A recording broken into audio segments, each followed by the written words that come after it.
இயேசு கிறிஸ்துவின் நாமத்தினால் உங்களுக்கு என் அன்பின் நல்வாழ்த்துக்கள். இந்த நாளில் இந்த வேளையில் கூட ஒரு வசனத்தை தியானித்து நம்ம அப்படியா வாசித்து நம்ம தியானிப்போம். என்ன வசனம் சொல்லி பார்க்கும்பொழுது 2 கொரிந்தியர் 1:4 கடைசி பகுதியில், எங்களுக்கு வரும் சகல உபத்திரவங்களிலும் அவரே எங்களுக்கு ஆறுதல் செய்கிறவர். அல்லேலூயா. நமக்கு நிறைய உபத்திரவம் பாடு எல்லாம் வரதான் செய்யும். ஆனால் எல்லோரும் நமக்கு ஆறுதல் படுத்த மாட்டாங்க. ஆறுதல் படுத்துகிற மாதிரி படுத்திட்டு நம்மளை காயப்படுத்துகிற ஜனங்கள் மத்தியில் தான் நம்ம வாழ்ந்து கொண்டிருக்கிறோம். ஆனால் ஆண்டவராகிய இயேசு கிறிஸ்து அவர் சொன்னார், உலகத்தில் உபத்திரவம் உண்டு, திடன் கொள்ளுங்க.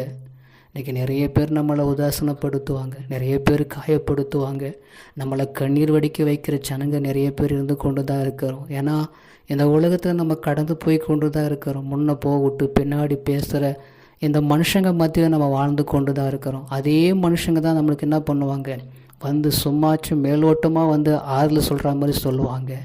ஆனால் அந்த ஆறுதல்லாம் நமக்கு என்ன பண்ணாது, சரிப்படுத்த முடியாது.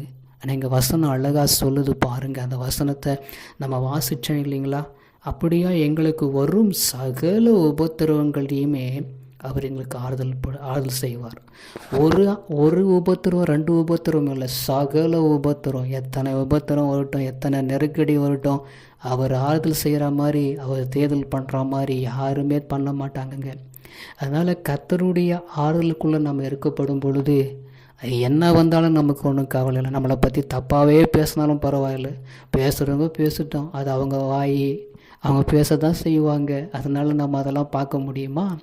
கர்த்தர் நம்மோடு கொடுத்து எல்லாத்தையும் செய்வார். நம்ம எத்தனை பேர் அவதூறாக பேசினாலும், எத்தனை பேர் குறை சொன்னாலும், எத்தனை பேர் நம்மளை கேவலமாக நினச்சாலும் பரவாயில்லை. கர்த்தர் நமக்கு ஆறுதல் படுத்துகிற தேவன் நம்மோடு கூட இருக்கிறதுனால எந்த கவலையும் நமக்கு வேணாங்க. ஜெபம் பண்ணுவோம். எங்களை கிருபையாக நேசிக்கிற எங்கள் அன்பின் நல்ல தகப்பனே, உம்மை நன்றியோடு உமக்கு ஸ்தோத்தரிக்கிறோம், துதிக்கிறோம். ஆண்டவரே, எங்களுக்கு வந்த சகல உபத்திரவங்களுக்கும் நீதான் ஆண்டவரே ஆறுதலாக இருக்கிறீங்க. ஆண்டவரே, எங்களை எத்தனையோ பேர் உபத்திரவப்படுத்துகிறாங்க, எத்தனையோ பேர் எங்களை துக்கப்படுத்துகிறாங்க, எத்தனையோ பேர் எங்களை கேவலப்படுத்துகிறாங்க.